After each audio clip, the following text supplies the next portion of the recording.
하나님의 은혜를 바라는 삶 두 번째를 제목으로 삼아서 하나님의 말씀을 전하겠습니다. 서론에 보시면 말복에 뭐 드셨냐고 제가 적어놨습니다. 말복에 많이는 아니어도 잘 드셨습니까? 그렇게 무덥던 날씨가 이게 참 거짓말처럼 선선한 바람이 부는 걸 보면 이 계절의 문이라는 게 참 위력이 대단한 것 같습니다. 지난주는 입추였습니다. 입추가 뭐죠? 가을에 들어섰다. 이게 입추라는 한자 뜻이죠. 금요일은 말복이었습니다. 몇 분들이 연세 있는 분들 또 저를 포함해서 이렇게 삼계탕을 정성을 더해 만들어 주셔가지고 아주 맛있게 잘 먹었습니다. 최근에 제가 참 많이 바쁘게 지내고 있습니다. 아산 갔다, 천안 갔다, 충주 갔다가 또 부산도 갔다 왔습니다. 또 평창 갔다가 태안 갔다가 또 다시 백석대 갔다가 이렇게 그 한 그릇 먹고 또 힘이 나는 것 같습니다.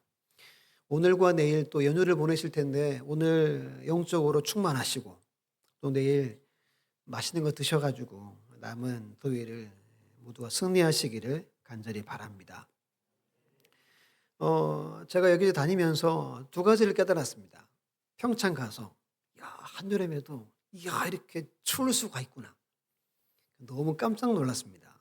그래서 아마 안 잊혀질 것 같고 한 가지는 이제 목요일 날 그 청년들 교회 예배를 진짜 번갯불에 굶고 먹는 것처럼 오는 길이 막혀가지고 1시인데 2시에 예배를 드렸습니다. 제가 2시 20분에는 출발해야 돼가지고 그래서 설교하고 이제 청년들이 불렀던 찬양을 이제 부르려고 그랬는데 그것도 못 부르고 그냥 허겁지겁 말씀 전하고 학교에 갔습니다. 학교에 간 이유는 이제 우리 노회 역대 노회장님을 다 우리 학교에 설립자분 계시잖아요. 그분이 오라 그래가지고 저는 석여가지고 이렇게 꼽사를 껴가지고 12층 건물에 처음 들어갔습니다. 들어가서 평소에 들을 수 없는 이야기들을 참 많이 들었습니다. 여러 교단들의 이야기, 총의 이야기, 앞으로 우리 교단이 나가야 할 방향, 우리가 충남노회잖아요. 충남노회 역할, 한 3시간 정도를 들은 것 같습니다. 그러면서 참 안타까운 이야기가 많았습니다. 한국 교회가 또 몇몇 전통에 있는 교단들이 재정난으로 상당히 어렵다는 겁니다. 가장 보수적인 교단이라고 하는 교단과 우리 교단이 거의 통합에 갔다가 끝에 가서 이제 이루어지지 않았는데 그 이야기를 들으면서 참 딱하기도 하고 또 큰 교단들이 몇 년째 계속 다투고 정치적인 싸움으로 하나 되지 못한 이야기들을 듣고 왔습니다. 그 가운데 우리 교단이 여러분 다른 교단들은 이제 신대원에 가면 100% 장학금을 준다 그래도 미달입니다. 근데 감사하게도 우리 신대원은 미달은 되지 않습니다. 경쟁하고 있다는 겁니다. 또 다른 교단에서 사역자를 구할 때 백석교단의 사역자들을 찾는다는 겁니다. 이게 참 감사한 일이죠. 감사한 일입니다. 그만큼 학교에서 잘 가르치고 있다는 겁니다. 그 사역을 시켜보니까 목사님들이 백석교단이 제일 균형이 잡혀 있다. 지금 그런 흐름이 한국 교회 내에 있다는 겁니다. 그럼 여러분 전통 있고 이렇게 굴지의 교단들이 왜 이렇게 어려울까, 흔들릴까라는 생각을 한번 해볼 수 있는 겁니다. 1월에 시작해서 이제 오늘 느헤미야를 마치는데요. 참 많은 것들을 깨닫습니다. 많은 교회들이 성장하고 부흥하길 원하는데 그러려면 느헤미야를 보지 않으면 결코 부흥할 수도 없고 성장할 수도 없다는 사실입니다. 또 목회는 느헤미야처럼 하는 거구나 라는 것들을 많이 깨닫습니다. 오늘은 그 마지막 우리 지난주 오늘은 느헤미야의 개혁에 대한 이야기입니다. 우리를 개혁하고 또는 우리 가정을 개혁하고 우리 교회를 한번 함께 돌아볼 수 있는 시간이 되기를 예수님의 이름으로 간절히 부탁을 드립니다. 그럼 느헤미야 개혁은 위험한 개혁이었습니다. 개혁을 원하는 사람은 아무도 없습니다. 왜냐하면 개혁의 대상이 나 자신이 될 수도 있기 때문입니다. 종교 지도자들부터 모든 백성들이 그 대상이었습니다. 참 불편하고 불쾌하기도 하고 특권을 내려놔야 되고 내가 관심 있는 것들을 포기해야 되고 잘못을 인정해야 할 수도 있기 때문입니다. 그래서 이 개혁을 막 환영하고 박수하는 사람은 아마 극소수였을 겁니다. 그럼에도 하나님의 도우심으로 느헤미야는 이 개혁을 다 이룹니다. 포로에서 돌아온 그들을 다시 거룩한 공동체로 회복시키고 다시 하나님만을 섬기고 예배하는 예배 공동체 예루살렘을 다시 세운다는 사실입니다. 다시 평화의 도성을 느헤미야가 만들어낸다는 겁니다. 오늘은 세 가지를 우리에게 말씀합니다. 세 가지. 우리 첫 번째 읽어볼게요. 시작. 안식일을 거룩하게 하라. 우리 15절로 17절을 제가 읽어보겠습니다. 잘 보십시오. 그때 내가 본즉 느헤미야가 눈으로 봤다는 겁니다. 유다에서 어떤 사람이 안식일에 술터를 밟고 곡식단을 나귀에 실어 운반하며 포도주와 포도와 무화과와 여러 가지 짐을 지고 안식일에 예루살렘에 들어와서 음식물을 팔기로 그날에 내가 경계하였고, 이 경계했단 말은 강하게 말하고 경고했다는 거예요. 금지시켰다는 겁니다. 또 두로 사람이 예루살렘에 삶의 물고기와 각양 물건을 가져다가 안식일에 예루살렘에서도 유다 자손에게 팔기로 내가 유다의 모든 귀인들을 꾸짖어 그들에게 이르기를 너희가 어찌 이 악을 행하여 안식일을 범하느냐.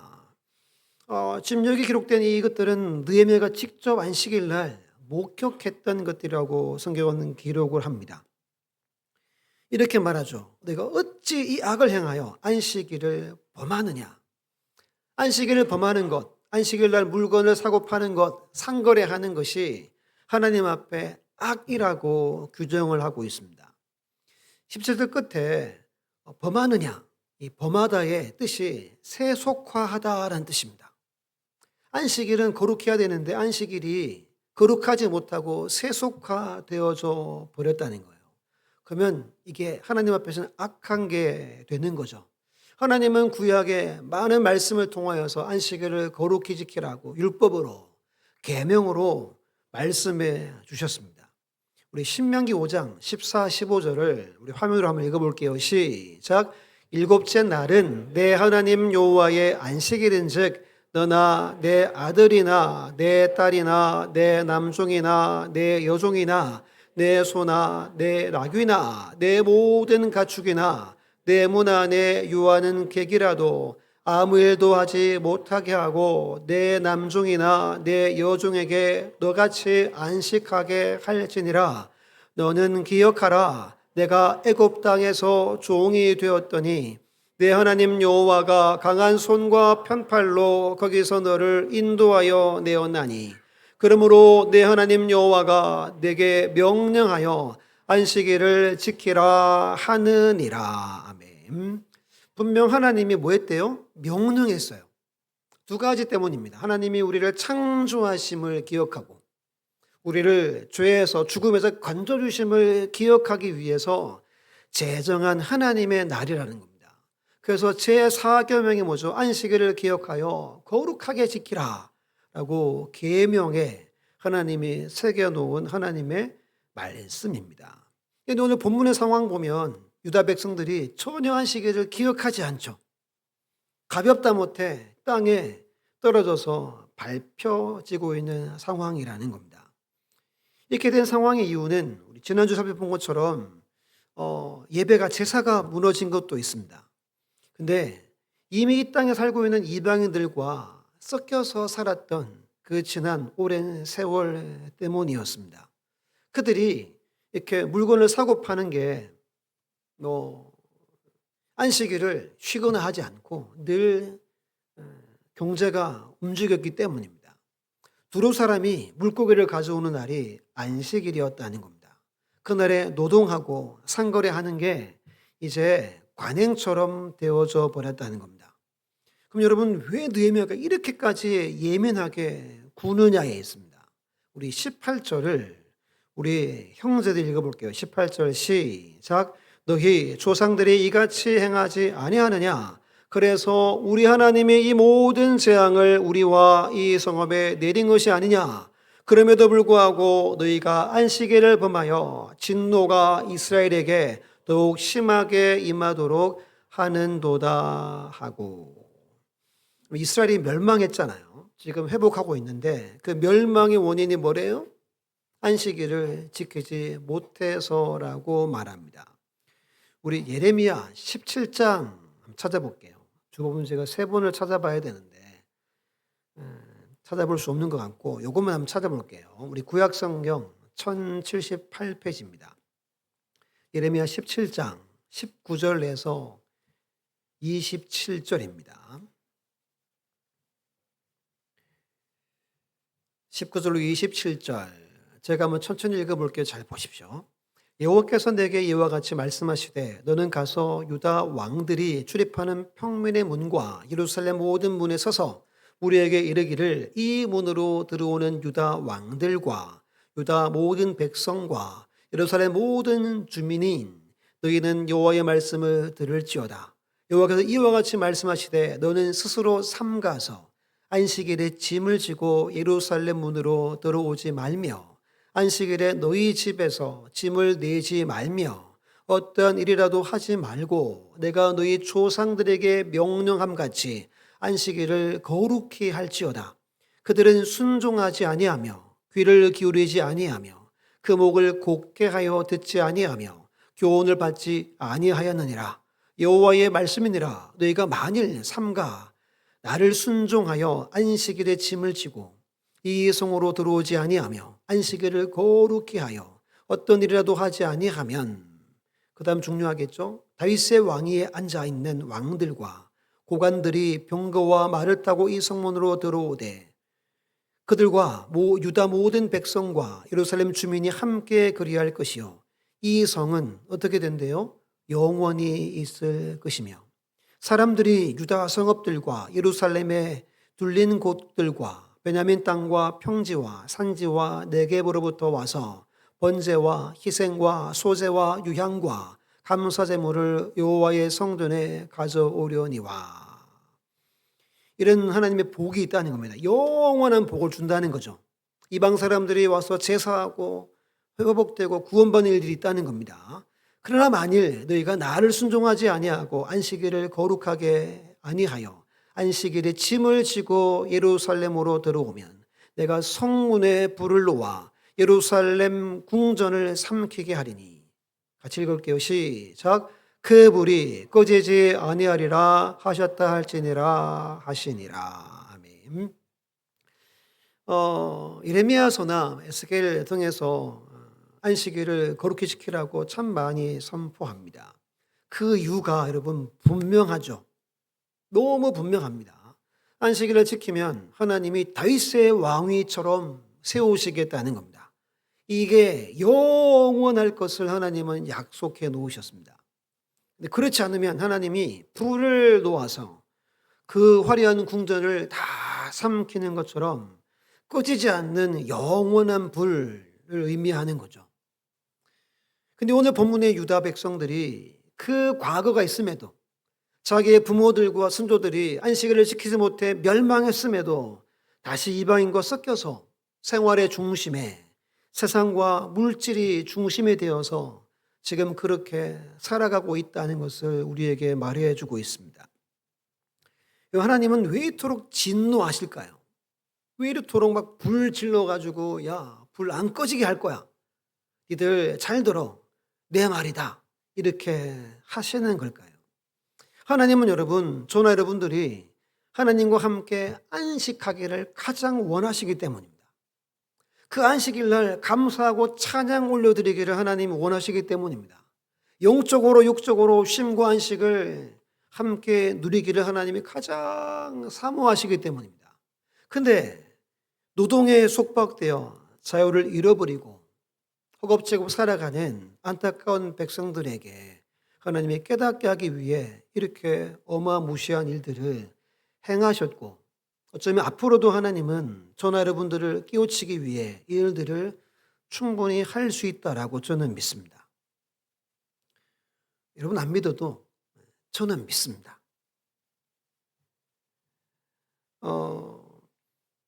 그리고 이렇게 안식일을 범하는 건 하나님의 주권을 무시하는 거래요. 하나님의 안식일을 싫어하는 거랍니다. 스스로 노동의 종을 자처하는 불신앙적 행동이기 때문입니다. 하나님이 이렇게 화내시는 거예요. 분노하시는 겁니다. 내가 너를 사랑해서 건져줬는데, 내가 창조해서 너에게 다 줬는데 너 나를 믿지 않는구나. 신뢰하지 않는구나. 은혜를 망각하고 사는 것들을 하나님이 안타까워하며 돌이키도록 이렇게 벌하신다는 겁니다. 근데 이 이야기가 이미 10장에서도 우리가 이미 다루었습니다. 10장 31절 보면 혹시 이 땅 백성이 안식일에 물품이나 온갖 곡물을 가져다가 팔려고 할지라도 우리가 안식일이나 성일에는 그들에게서 사지 않겠고 일곱째 해마다 땅을 쉬게 하고 모든 빚을 탕감하리라 하였고 이미 막 서약하고 맹세하고 그렇게 했잖아요. 근데 또 시간이 지나자 다시 돌아가 버렸다는 겁니다. 이방인과 동화됐다는 거예요. 다시 말하면 세속화가 됐다는 겁니다. 세속화를 쳐보니까 높은 이상이나 종교적 믿음이 세상의 일반적인 풍속에 물들었다는 뜻입니다. 물들었다는 거예요. 에베소 2장에 보면 세상 풍조라는 단어가 나옵니다. 그 뒤에 이렇게 설명합니다. 이는 육체의 욕심과 마음이 원함으로 행한대요. 우리의 육과 우리의 육의 마음은 끊임없이 세상 풍조를 따르게 되어 있다는 거예요. 그래서 계속 그렇게 살면 그들을 본질상 진노의 자녀라고 부릅니다. 이를 풀어서 말하면 날 때부터 진노의 자식이라는 말입니다. 소망 없는 세대를 말하는 겁니다. 근데 지금 오늘 느헤미야의 포로에서 돌아온 그들의 후손들이 안식일을 너무 가벼이 여기고 너무 하찮게 여기고 있다는 사실을 우리에게 보여주고 있습니다. 이 일은 여러분 큰 일이라는 겁니다. 하나님이 불을 영원히 태우실 만한 일이라는 겁니다. 그래서 느헤미야가 어떻게 합니까? 19절에 성문을 지키게 합니다. 아무 짐도 못 들어오게 합니다. 그리고 상인들을 다 쫓아냅니다. 우리 22절 우리 자매분들이 22절 읽어볼게요. 시작.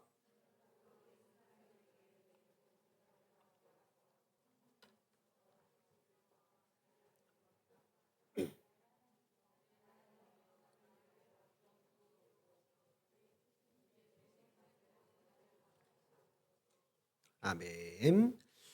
19절에서는 자기를 따르는 몇 사람을 성문마다 지키게 했는데 레위 사람들에게 모험을 어떻게 해요? 정결하게 한 후에 성문을 지키면서 안식일을 거룩하게 지키라고 명했다는 겁니다. 하나님 이것을 뭐 해달래요? 기억해 주십시오. 주의 크신 은혜대로 나를 아끼시옵소서. 그럼 이게 믿음의 생활이라는 겁니다. 지금 느헤미야 관심은 예루살렘의 성내는 거룩한 곳이 되어야 한다는 거예요. 하나님이 임재하는 곳이 되기를 그가 원했다는 겁니다. 성 밖은 모르겠고 성 밖에서 뭐 물건을 팔건 뭐 어떻게 하건 내가 성내는 내가 지켜내겠다는 마음이 느헤미야에게 있었던 겁니다. 그래서 앞에서 본 것처럼 하나님의 심판을 막고자 한 겁니다. 소극적으로.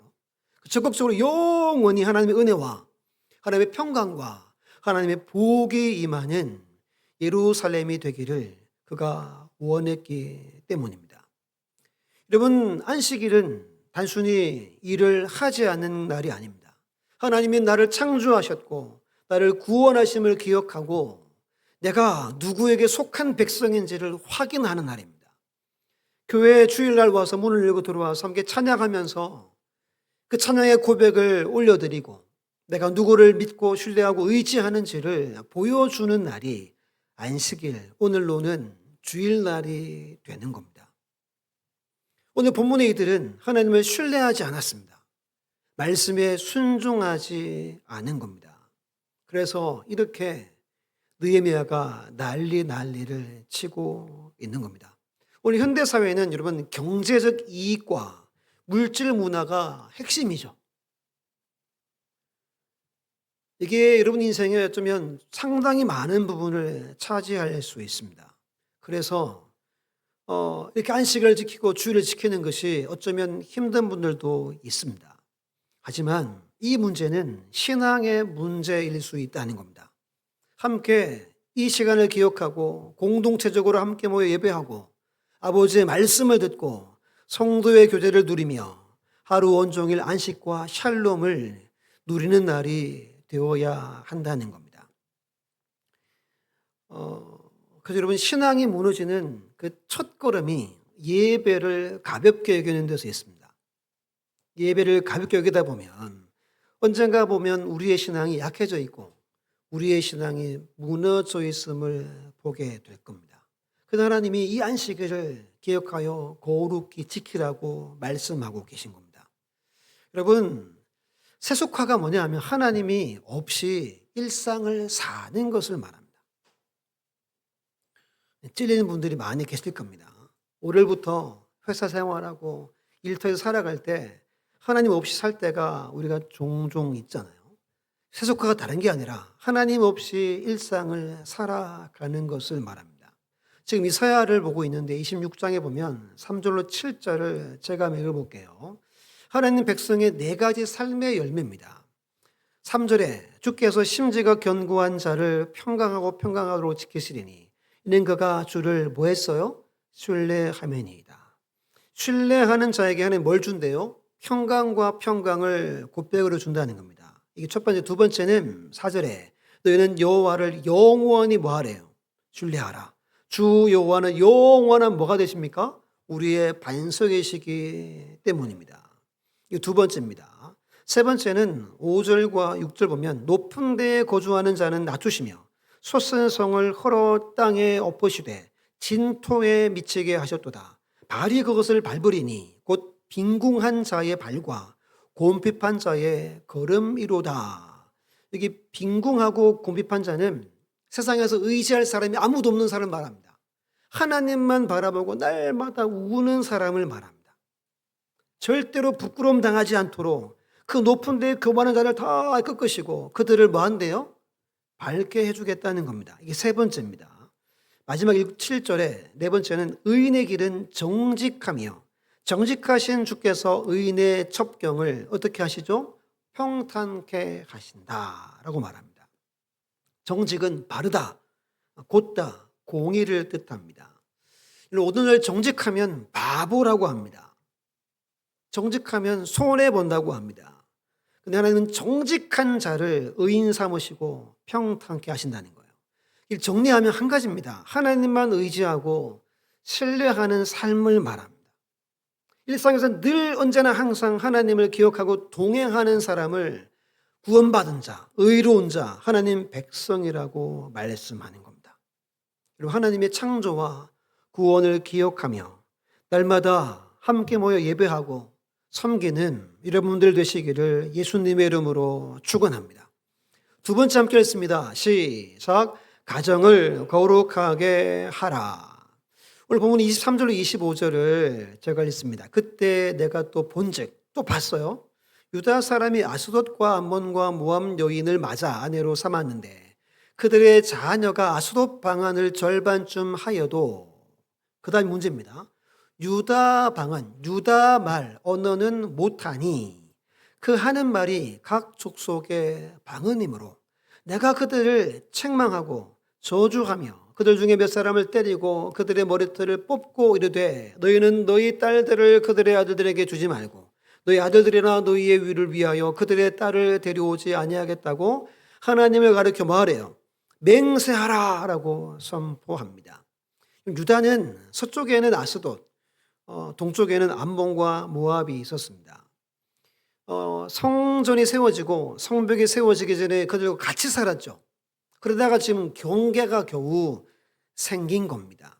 그러니까 그들의 일상이 그들과 늘 함께하는 세월이 오래였습니다. 여러분 안식일과 지금 가정을 거룩히 하는 일을 느헤미야가 지금 어떻게 하죠? 이 가정에 대해서 훨씬 열을 냅니다. 책망하고 저주합니다. 심한 사람 불러가지고 막 때렸대요.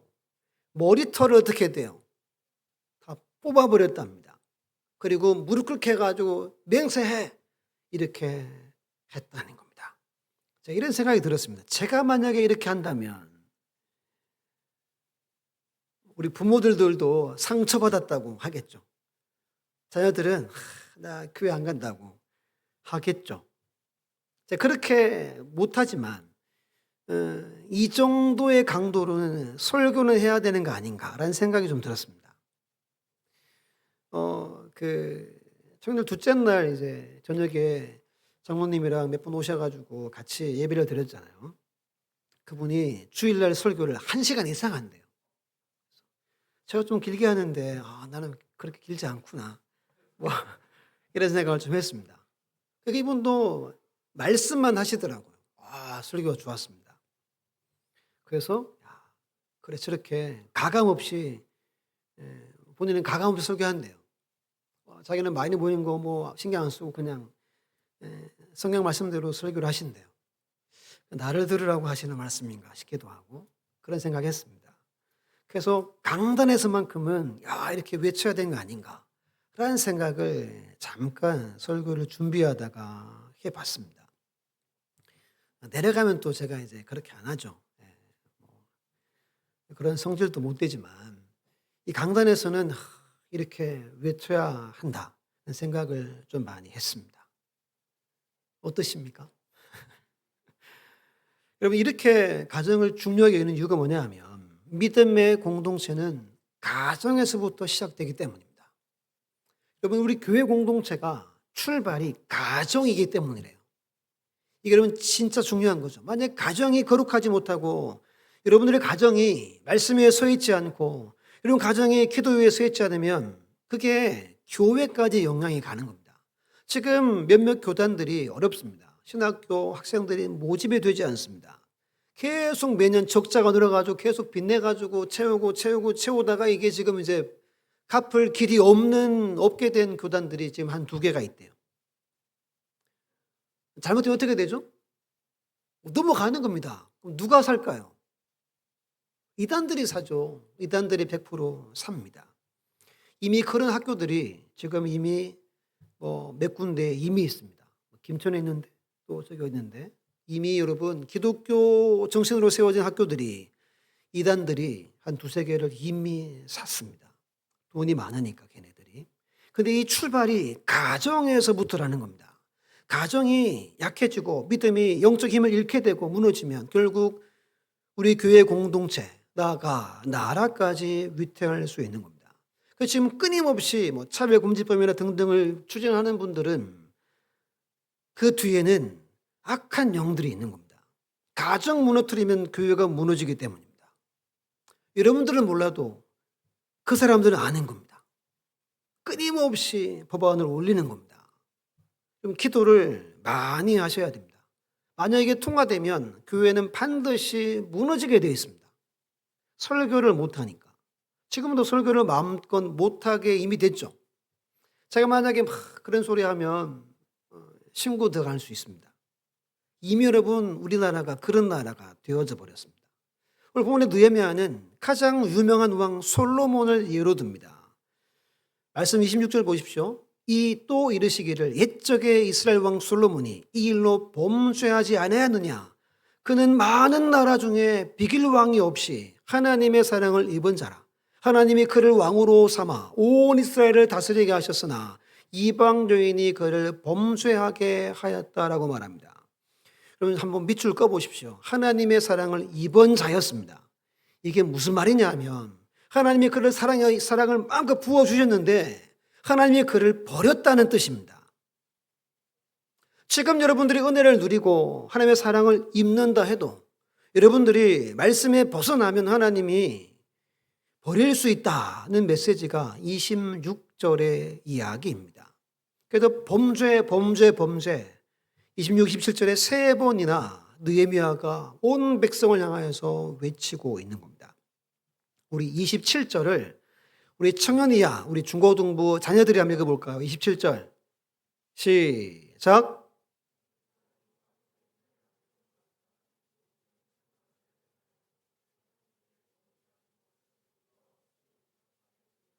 이게 무슨 말이죠? 진짜 큰 악이래요, 이게.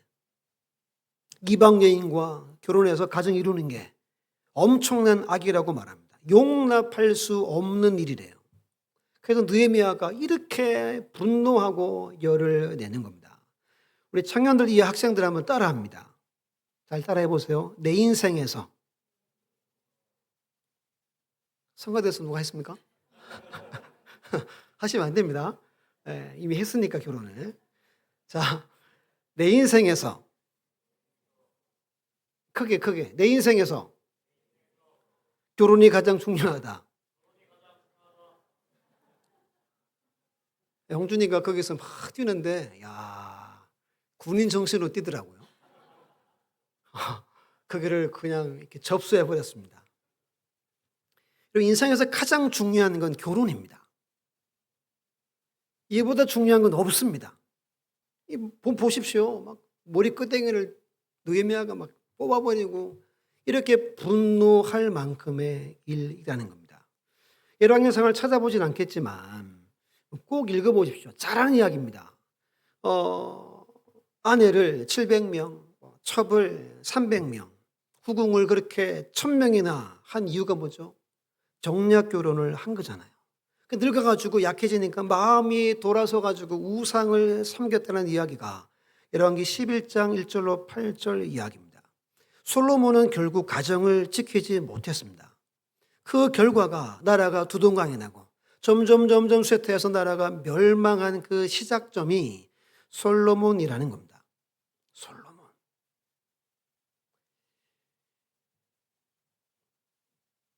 오늘 본문의 이들은 말도 잃어버렸습니다.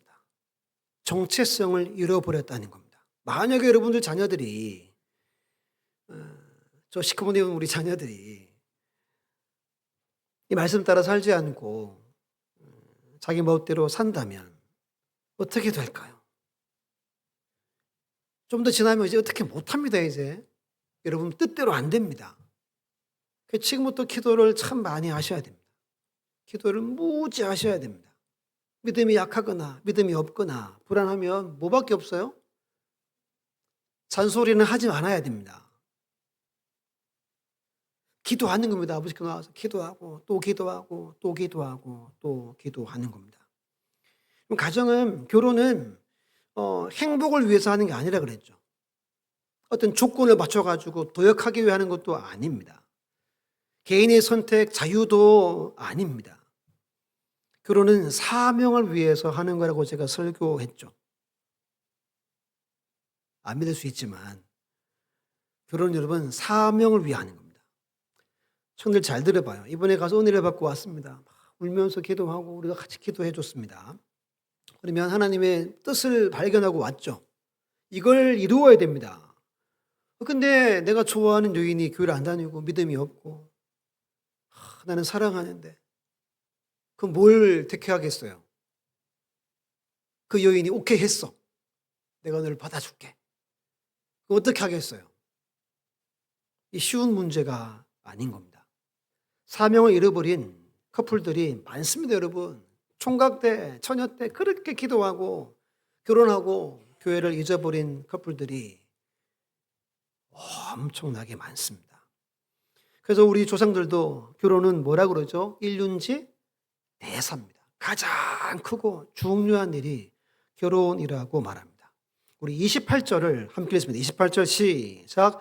대제사장 엘리야십의 손자 요야다의 아들 하나가 호른 사람 산발랏의 사위가 되었으므로 내가 쫓아내어 나를 떠나게 하였느니라. 이 말은 추방했다는 겁니다. 예루살렘 성 내에서 성 바깥으로 이스라엘 총회에서 출교했다는 겁니다. 너는 이방인이야 라고 누구 손자래요?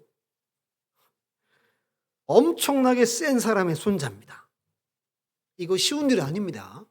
근데 가차없이 추방시켰다는 것을 말합니다. 엘리 세상의 두 아들 홈리와 비느하스와 여러분 사무엘의 아들 요엘과 아비야도 안녕하지 못했죠. 그러면 우리의 자녀들은 안녕한가? 꼭 돌아보십시오. 여러분들 자녀 위해 기도를 많이 하셔야 됩니다. 결혼 위해 많이 기도하는 여러분 가정을 거룩하게 세우기를 예수님의 이름으로 축원합니다. 마지막은 간단하게 좀 볼 텐데요. 세 번째 읽어볼게요. 시작. 교회 공동체를 거룩하게 하라. 느헤미야가 와서 성벽만 세우지 않았습니다. 다시 성전을 보호하고 예배를 드리고 레위인과 제사장들을 세우고 안식일과 오늘 결혼까지 바로 잡은 이유는 예루살렘 공동체를 말씀에 근거해서 거룩하게 세우기 위함이었습니다. 오늘 치면 교회 공동체를 거룩하게 세우기 위해서 느헤미야가 헌신하고 눈물 흘리고 충성했다는 것을 우리에게 보여주고 있는 겁니다. 그 마지막에 29절 31절이 그의 마지막 기도로 느헤미야가 마치잖아요. 잘 보십시오. 내 하나님이여 그들의 제사장의 직분을 더럽히고 제사장의 직분과 레위 사람에 대한 언약을 어겼사오니 그들을 뭐 해달래요? 기억하옵소서. 저 악한 자들, 말씀을 불순종한 저들을 기억해 주십시오. 수많은 것들이 내 보도에 있겠죠. 이 기억해달라는 것에. 그리고 이렇게 기도합니다. 내가 이와 같이 그들에게 이방 사람을 떠나게 하여 그들을 깨끗하게 하고 한번 동그라미 합시오. 깨끗하게 하고 또 세상과 레위 사람들의 반열을 세워 각각 자기 일을 맡게 하고 또 정한 기한에 나무와 처음 익은 것을 드리게 하였사오니 내 하나님이여 나를 기억하사 복을 주옵소서. 동그라미한 깨끗하게 하는 것이 기도의 핵심입니다. 내가 속한 예루살렘이 내 백성들이 깨끗하기를 정결하기를 느헤미야는 계속 원했습니다. 그래서 13장의 9절 22절 3절에 정결인 단어가 나옵니다. 11장 1절과 18절에 예루살렘 성을 거룩한 성이라고 선포했습니다. 거룩해야 하는 성입니다. 그래서 오직 한 가지만 그가 원했습니다. 깨끗하기를, 정결하기를 그가 원했습니다. 이를 위해 그는 모든 인생을 바쳤습니다. 그리고 기도합니다. 나를 기억해 주십시오. 내 남은 인생 복 주십시오. 이렇게 기도할 수 있기를 간절히 예수님의 이름으로 축원합니다. 이게 여러분 은혜를 바라는 삶입니다. 하나님은 우리에게 은혜를 날마다 주지만 특별한 은혜를 주는 분들이 있습니다. 그들은 헌신하고 충성하고 아버지의 뜻을 이루기 위해 정결한 공동체를 세우기 위해 헌신한 영혼들이 있습니다. 여러분들은 우리 공동체가 거룩하고 정결함을 위해 어떤 헌신과 충성을 하고 계십니까? 우리의 포커스는 정결함, 깨끗함, 거룩함에 있다는 겁니다. 고린도후서 7장 1절에 그런즉 사랑하는 자들아 이 약속을 가진 우리는 하나님을 두려워하는 가운데서 거룩함을 온전히 이루어 육과 영의 온갖 더러운 것에서 어떻게 하래요? 자신을 깨끗하게 하자라고 바울이 고린도 교회에 선포합니다. 우리 마지막으로 디모데후서 2장 말씀 함께 읽고 마칩니다. 시작. 큰 집에는 금그릇과 은그릇뿐 아니라 나무그릇과 질그릇도 있어 귀하게 쓰는 것도 있고 천하게 쓰는 것도 있나니 그러므로 누구든지 이런 것에서 자기를 깨끗하게 하면 교회에 쓰는 그릇이 되어 거룩하고 주인의 쓰심에 합당하며 모든 선한 일을 준비함이 되리라. 또한 너는 청년의 정욕을 피하고 주를 깨끗한 마음으로 부르는 자들과 함께 의와 믿음과 사랑과 화평을 따르라. 아멘. 저나 우리 모든 중직자들이나 우리 모든 성도들 여러분들이 느헤미야처럼 정결한 삶, 거룩한 가정, 깨끗한 교회를 세우는 일에 헌신하는 자들 다 되어주기를 바랍니다. 왜 이렇게 해야 됩니까? 이게 하나님의 말씀이기 때문입니다. 성경에 기록이 없으면 우리가 하지 않아도 되지만 성경에 수없이 기록해 놓고 있기 때문입니다. 저나 여러분들의 삶의 기준은 한 가지죠. 하나님의 말씀입니다. 요수아 1장도 한번 찾아보시면 분명하죠. 누가 형통하고 누가 평탕하고 누가 잘 됩니까? 율법을 다 지켜 행하고 입에서 떠나지 않는 자 하나님이 축복하십니다. 느헤미야처럼 나를 기억해 주십시오. 주여 저들을 기억하십시오. 나를 아껴 주시고 내게 복을 주십시오. 기도하면서 은혜를 바라는 인생 살아가시기를 예수님의 이름으로 축원합니다.